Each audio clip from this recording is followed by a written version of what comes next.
bayomba Fulufiga vuma bakadama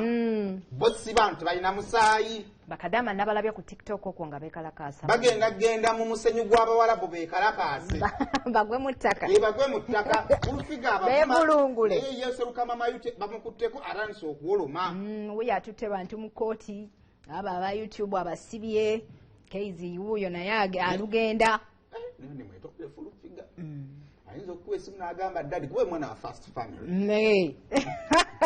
kyayogera tekiddibwamu Fulufiga netonda okugamba nti wasigala mu pifo najja wano neŋŋamba abantu oyagala kufukamira kisoboka neŋŋamba abantu Fulufiga oti bambo yagenda mu State House yakoma miyembe muteebwa yero teyatuuka eri wakuwa omukyala yali wali ku mwanjo wa Muhoozi nga bebakola ku nsonga bona bakumba mbu mu State House waliyo babale abantu entertainment bagende babiri bebeko bwabagamba nti abagenda e Lugogo bakoowa bakoowa nnyo so tebatuuka mu State House kubanga ye yalidinga bandi yakumba okuva ku Africana paka e Lugogo